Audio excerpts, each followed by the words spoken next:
নাহিদ ইসলাম বাংলাদেশে ইতিহাস সৃষ্টি করার এক রূপকার এই নাহিদ ইসলাম।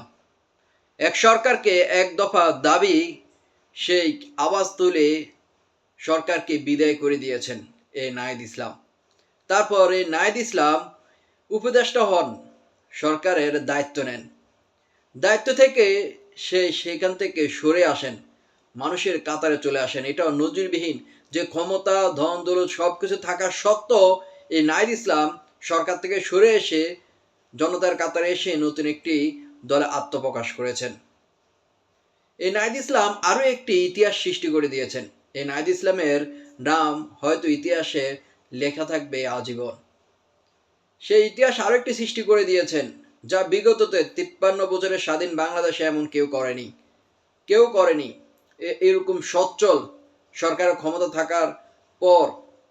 থাকার সময় এবং ক্ষমতা থাকার পর যে নিজের ধন সম্পদ টাকা পয়সা সাধারণ মানুষের কাছে যেভাবে উন্মুক্ত করে দিয়েছে নাহিদ ইসলাম, আর কেউ কখনো হয়তো করেনি।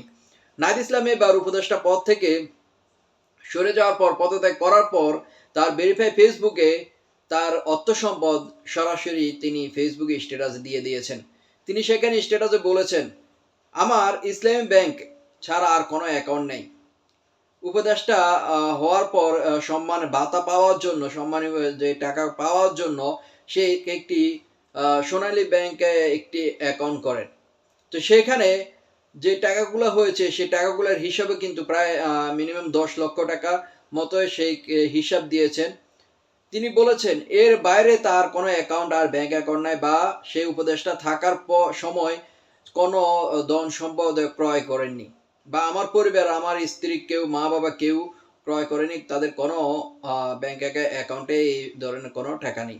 এবং কি তার ব্যক্তিগত যে সচিব, তারও কোনো অ্যাকাউন্ট নেই, বা তারও কোনো থাকার সময় তার সচিব থাকার সময় লেনদেন বা অর্থ, তার ধন সম্পদ কোনো কিছু ক্রয় করেনি, এমনই সে উল্লেখ করেছেন। এরকম সচ্ছল আমরা বাংলাদেশের মানুষ দেখতে চাই। হ্যাঁ, এরকম কয়জন রাজনীতিবিদ, কয়জন এরকম বলতে পারবে?